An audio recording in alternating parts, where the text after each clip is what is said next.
Okay, let's get going here. Today is 6/5. This is video 118, and I'm only doing the first three for assignment 45.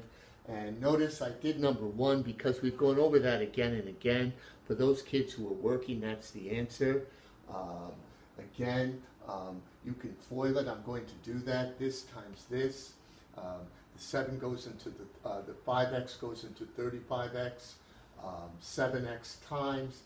And when you multiply this out, you'll get negative 42, which switches to positive 42, which gives us 20 minus 24, and 6 does that job. So hopefully you got that. There's the answer anyway. If you want more, you communicate with me by email, and I'll do some more. But I figured I'd focus this video basically on doing 2 and 3, and then I'll do 4 and 5 in a separate video, only for space reasons, not for time reasons, okay? So we turn our attention to number 2, now that we took care of number 1. Hopefully, if we need more practice, you let me know.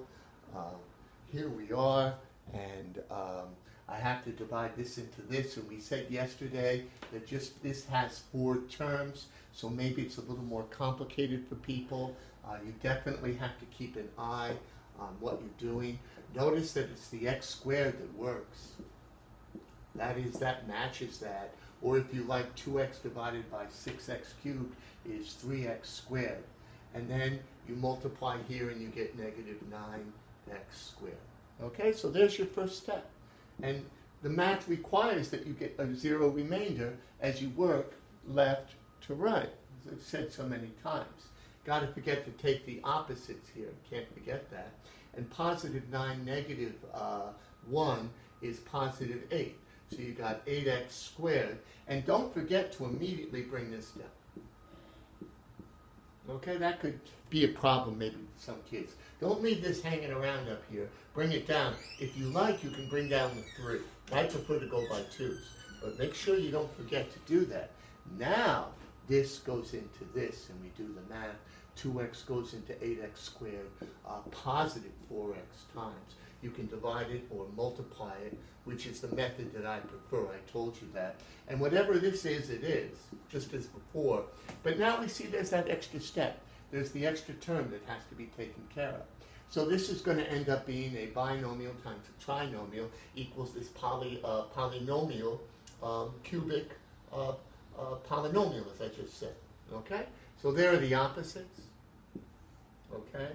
There's your negative 2 plus 3. But you can see if you look at the math what the polynomials are trying to say to you that this is negative 1. Either way, the traditional method works. There's the match. And the final number either matches or it doesn't. But you see it does. So again, there's the answer. And this times this equals this. If you got a remainder, you know you made a mistake. Okay, without further ado, I'm going to go and do number 3, and then we'll move on to our next video. Be the same method. So here we go. Hopefully you're able to see it clearly. 5x, and again, same pattern. The x squared. There's your 20x cubed. And then there's your 8x squared. So you want to be a little careful here. Again, like terms, x cubes with x cubes, x squares with x squares. I doubly check here, this is a positive. So now we'll take the negation of each one there. So there you got to be careful. That's probably the root of many mistakes. When I put the bar down, it becomes negative 15x squared. Remember, the slightest mistake, and it's all over. Okay? You have to go back and figure out what you did. So let's see, 5x goes into 15,